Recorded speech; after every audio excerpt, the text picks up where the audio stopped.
DLS Wave, and we are back again. All right, here we go. All right, so welcome back to the motherland. Welcome back to DLS Wave, where we talk about everything African, everything in the diaspora, everything about humanity, everything going on around the globe. So today we're gonna go to the land of Zambia. I think anybody who lives on this planet should know that country. If you don't know, we're gonna put the map up.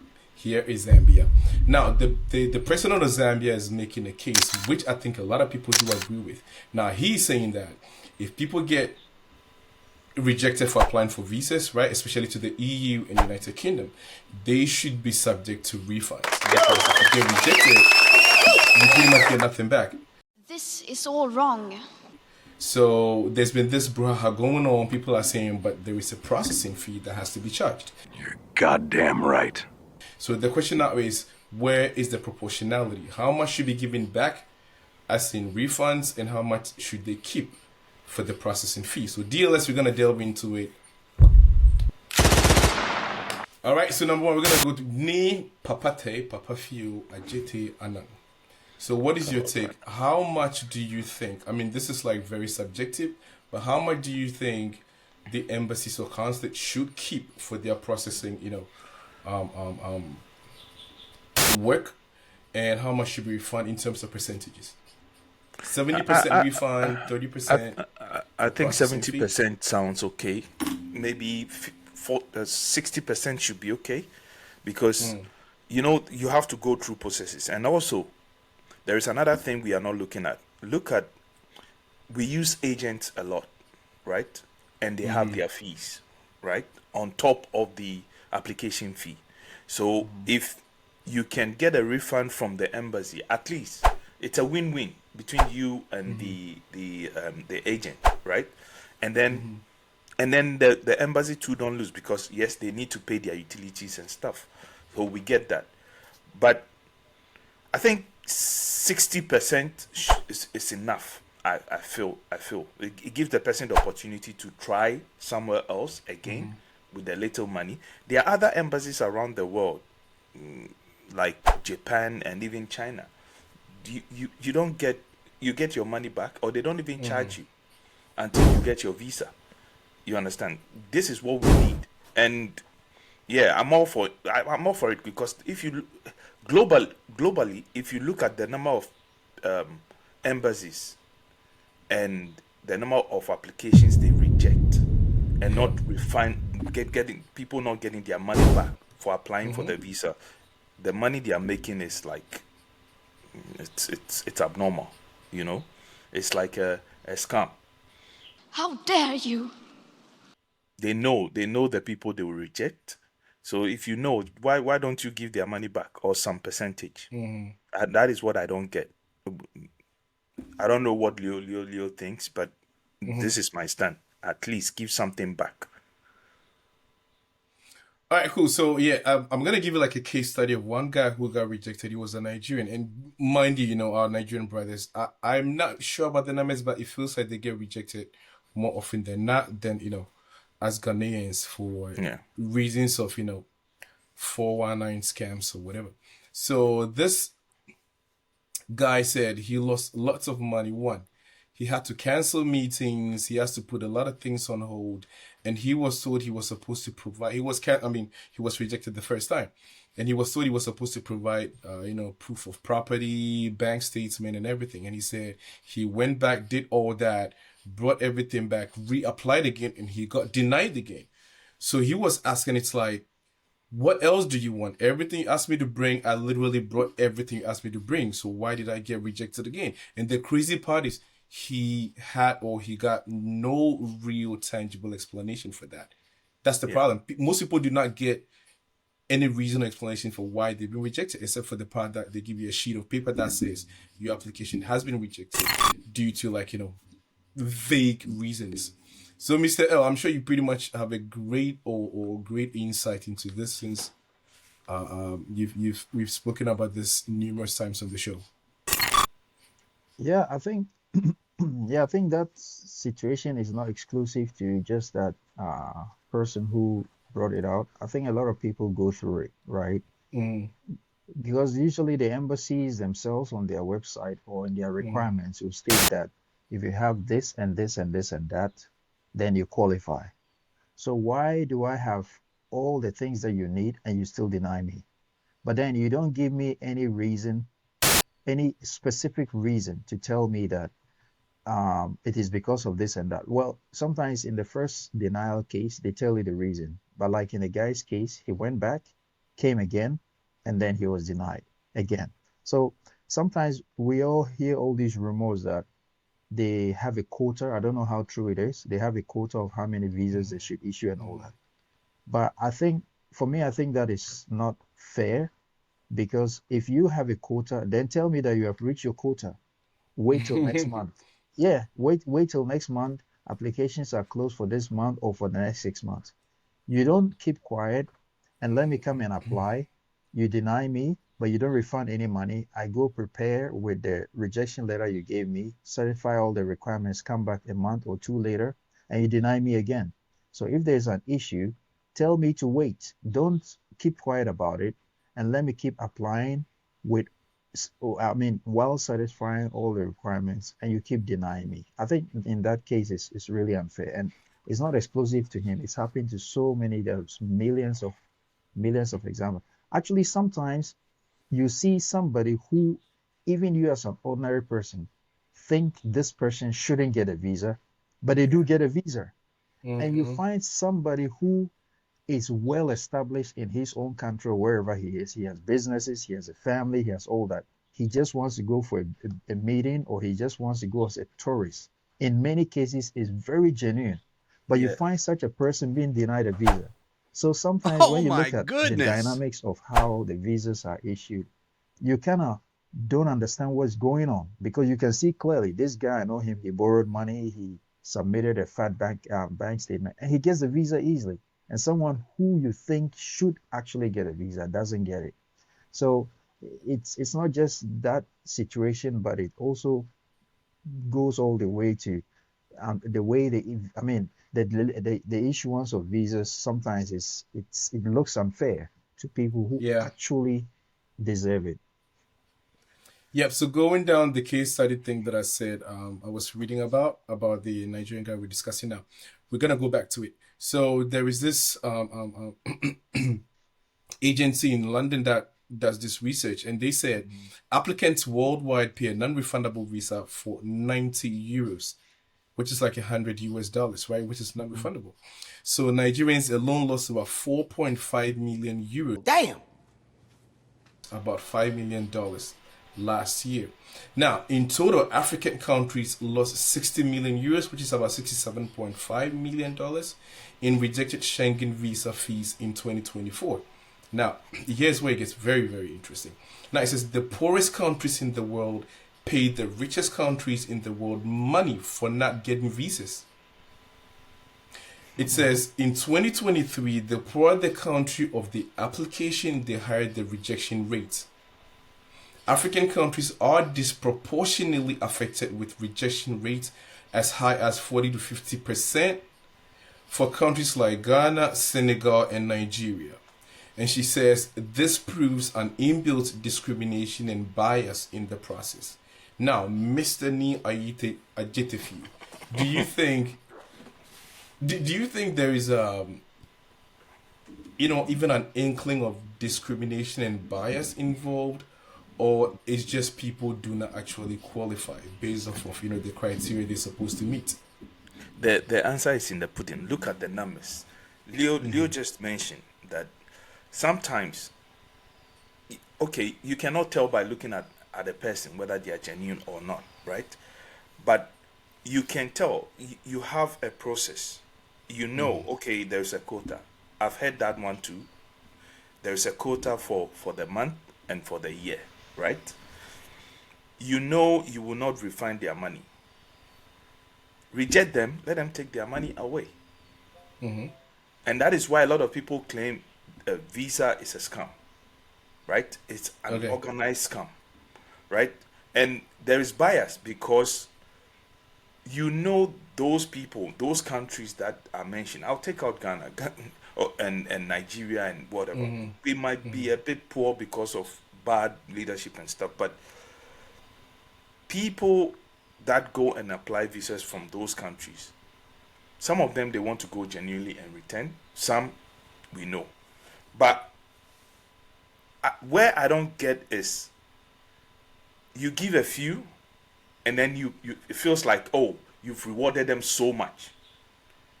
But if you look at the level, the numbers with the rejection in the year, Yeah. it is. Some people It's have staggering, gone, yeah. they've gone there 2-3 times within the year. So that is where the word discriminate. I don't necessarily feel like that. I feel it is a way for them to rip those countries off, and they, Yeah. because they don't have, what do you call it? They don't have the leadership to stand up and say, hey, listen, this is too much for our people. You need to re-strategize or plan, come up with a better plan for visa application on my soil, right? On my soil. Then this thing will happen, and it will happen for years, because we sit here and we see other countries waiving visas for other countries just like that. But yet they come open embassies in our own countries, and then they determine who they give a visa to, who they don't. It's in their own right anyways. But to some extent, you don't take people's money without giving them any tangible reason. Yeah, I don't know Let, if they let, do let that me just to just deter people from just doing it. Because if probably it's like, if we take your money one time and we get rejected, maybe it's gonna dissuade you from reapplying. I don't know if that's the idea. Yeah, Mr. L. I don't think that principle should be part of the equation, because I am the master of my life and I live on earth and I decide where I want to go. If I want to go Thank on you. holiday somewhere, it's not my country. But if I decide to apply for a visa, which you have by law said I can do, I just need to provide something. And if I provide it, you should give it to me.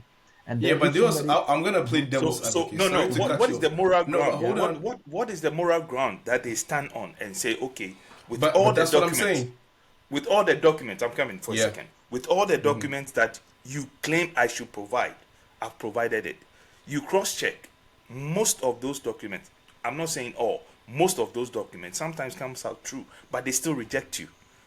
Yeah, I think fair and or being unfair is a bit subjective, but the question is, they also would say we have the right to reject your application, right, without any reason. So, I mean, they can say it's up to you. We're not putting a gun to your head to come apply for visas.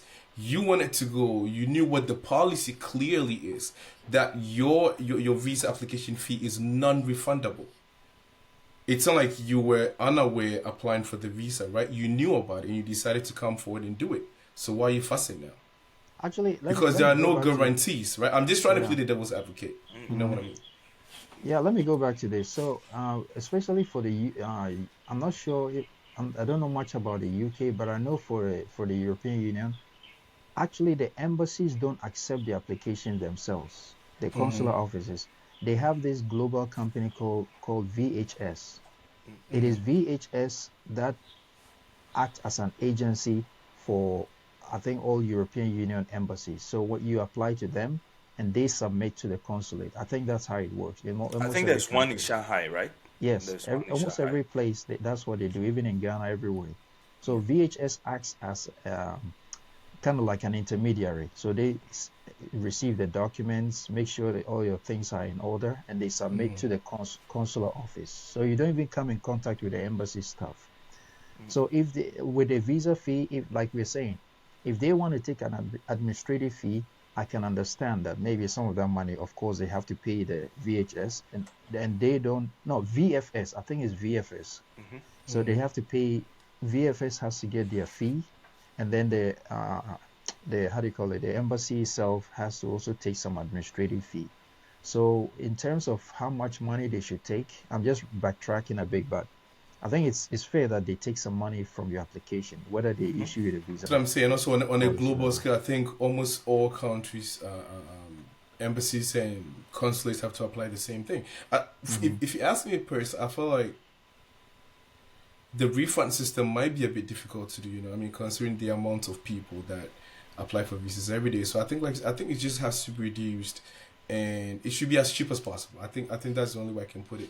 Anyways, let's go on. So a European Commission spokesperson told CNN, right, that member states consider visa applications on a case-by-case basis. Now, each file is assessed by experienced decision makers on its own merits, in particular regarding the purpose of stay, sufficient means of sustenance, and the applicant's will to return to their country of residence after a visit to the EU. Now, people listen to this and they were like, "It's BS," because they're like, it is. How can you sometimes tell? they were like- How can you tell somebody's will to return or not? yeah, but that's what Tell I'm saying. me. They say it's Right now, See, they say listen. sometimes If you give me a the visa to, Yeah. let's say Afghanistan, Mm-hmm. do you know what I wanted? I'll stay there for 10 years or for 2 years or for 2 days. How would you? All right, know? boss, hold your guns. Let me. It's not me. It's not me saying it's the EU spokesperson. So it was like they're like sometimes it's super baffling, right? About who gets approved or denied while applying for European visas. Now, one Cameroonian, Jean Imboli, was born in France, but when we applied for a visa in 2022 alongside his wife using similar documents, his application was rejected, but hers was not. Okay, another incident. He said, at the time she was unemployed, but with a South African passport. She had no income, but received a visa on the back of my financial statement. The wife had no income, but she received a visa applying with the husband's financial or bank statement. Yeah. But he, the guy, with the financial background, with the bank statement, he got rejected. So in this case, I'm yet to understand how this makes sense. Yeah, Can anybody those are some of the spitball? dynamics we hear as well. Sometimes you have a whole family applying for a visa, not just to the EU, sometimes to the US, Canada, or wherever, and then you will find out the wife, one parent and one kid are issued a visa, and one parent, the other parent and the other kid or the other kids are denied a visa, and then usually when these rejections happen, they give you there's a generic paper. I've seen Yes. many of them. There is a generic paper they give, and sometimes they just tick something. They just tick a reason without specific reasons as to your particular case. So people go back and they are confused. Okay, and as far as I know from many people's experiences, most of the reason is usually that you haven't proven enough that you return back home. But in some cases, this guy vanished. Oh. Okay. Yeah, But the link come up. in some situations, the person, like we already said, has already provided proof that they will return. Their kids are in school, they got documents from school to prove that they have their own company or a job, they have their own house. Pause, which pause, they- pause, pause, pause 1 second. But that no, don't you? Okay, continue. Yeah, so all I'm saying is you have the family applying for this visa using the same documents. Half of the family, a nuclear family, gets a visa and the other half doesn't get. But we said we're going on holiday. So are you saying that one parent and the kids who didn't get a visa should stay and the other one goes? But we applied as a family. It's a similar thing that example that you just gave. Those dynamics are also sometimes very confusing for people. So what do? It means that you pay the money, someone got a visa, some didn't get, but we intended traveling as a family. Now we can't go, and we don't know if we should reapply for the ones who didn't get. What documents are we going to provide? Because the documents we provided, you said it was okay for some people in the family, but not okay for others. So those dynamics just gets everybody confused. So sometimes Yeah. I'm tempted to believe that when they talk about a case by case basis, it's also very confusing because was it looked at by one officer or did they separate that application? It's kind of hard to grasp. Yeah, I think we got to leave it to the people. So let's wrap it up. So for me personally, I think the fees should be as cheap as possible because there are no guarantees you're going to get a visa or not.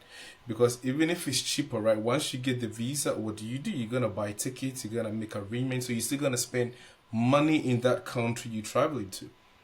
You know what I mean? So you still kind of like, more or less investing in that country, so to speak. So I think it should just be as cheap as possible. In terms of refund, I feel like it's going to be a little cumbersome. You pay, you got to get your money back. People are going to keep complaining that it's been weeks I haven't received my refund. You know what I mean? It's going to create a whole other, like, storm. I feel like it just has to be cheaper. It just should be cheaper. You get rejected, you don't feel as much pain. You know what I mean? If you pay $20, $30, I mean, you're not gonna feel as bad as paying $120 or euros. So, personally, I feel like at the end of the day, the consulates, the embassies, they can justify why they charge what they charge. But for the ordinary person, it's a bit tough because money is really hard to come by. So, I think it has to be like restructured, overhauled, and just brought down as cheap as possible. Now, one more thing we didn't talk about is how, when it comes to the Western countries, right? Many of, like, African countries' borders are opened up pretty much for free. You know what I mean? Like visa-free arrivals or visa on arrivals and stuff like that. But it does not necessarily mean that people coming into Africa are all rich people, and that they all gonna go back to their countries. So why is there not like a reciprocity or whatever the word is, right? Why is it not reciprocated? Why is it always like, the outside world feels like when Africans travel, they're not going to go back to their home countries? Well, Because that I is think, where- as you mentioned it, Yeah. yeah, that is as where you, that is yeah. where leadership comes in. That is where strong leadership, actually, that is where strong leadership comes in, because we can complain and point a finger here and there, but we need a leader that will say, okay, from ends, if you're coming to Ghana, this and this is what you need to do. This, you understand? Yeah, I think the Namibian president did that, right? Exactly. So if you get a leader like that, or you go like, okay, once upon a time, the Chinese apply visa to the United States like we do, right? They still do. But then there was a time where they go like, okay, we've been trading for years. We've had this relationship going on for years. Okay, why don't you give my people, let's say, when they apply, a 10 years, so that they can come, stay within 6 months or 3 months, they can exit and re-enter. That is leadership right there. So yes, we can sit and complain, but we can all agree that most of these embassies, including the Ghanaian embassy, the application fee, most of the application fees is what they are worried about, or they care about. You understand? It's facts, because it's proven. I was telling you guys some few minutes ago. India, they get rejected. European visa, they get rejected. About 1.5 million people get rejected. Look at the money. You understand? Annually, per year, right? Yeah. Per year, you mean? Yeah, per year. Yeah, that's crazy. You know? I've always held the view that I think this whole visa thing, mankind, we've just entangled ourselves in this visa conundrum and we can't get out of it. Yes, I agree that it's a money-making tool for many countries, not just European Union, but every country uses that to make money. But like someone pointed out in a comment somewhere, that the Japanese embassy and also China, we know for sure, if the Chinese embassy is not giving you a visa, they don't take your money. You only pay when you come to collect your passport and you get a visa. When you don't get a visa, they just give you a passport and your documents and you walk away. I think that's one option that can be there, because if I go into a country, I'm going to spend money anyway. But coming back to my main point, I think that the world has reached a point where, look, let's take some supermarkets, right? Years ago, everywhere, if you went, you had many cashiers, people following you to make sure you don't steal anything, and you have to pay at a counter. But here now, in advanced countries, even in China, you go to supermarket, you're paying, you can do payment. And there is this psychological thing. When no one is watching, they're actually watching you from somewhere, but when no one is watching, you actually want to do the right thing. I think it also goes into this travel thing, that if you allow people to travel freely into a country, I think it's rather, how do you call it? You Deters them rather from have trying to stay. yes, you rather have fewer illegals, because they know that anytime I can go and come. You know what? And the fact that I can go and come means that if I don't have a job and things are difficult, I'll return and then I can go back again anytime I want. But when you make it so cumbersome and so difficult, that's when people get in and they don't want to leave because he knows when he leaves, he doesn't know when he can return. So I always have this feeling that maybe we've come to a point where countries should start trialing this sort of system where, I mean, look at Singapore. Singapore is a developed country that more developed than many European countries. But they give visa free to almost everyone. Have we ever heard people doing bad things in Singapore? You rarely hear anything happening there. So I think rather when you make it difficult, people don't want to leave. But when you give them easy access, they go and they leave because most people just want to go and find not find opportunity, but they just want to go and travel. They just want to explore. Yeah, but even if to find opportunities, there's nothing wrong with finding opportunities because it's, I Exactly. mean, like we claim we're a global community, global village, and Yeah. blah blah blah blah blah, but it doesn't really reflect on the ground. So at the end of the day, like our ex-president said, I mean, migration started from Adam, right? Hmm. It's nothing new. So I guess it is what it is. Let's leave it to the audience to leave their comments and share their opinions on what they think about this. So Hmm. whatever you're feeling, whatever like your opinions might be, whatever's going through your mind, leave it in the comment section. And if this is your first time seeing us on your screens, please do subscribe. We sure we can all be friends because see, three lovely guys, right? We think you're gonna like us, so just subscribe and you're gonna be seeing more from us. DLS out.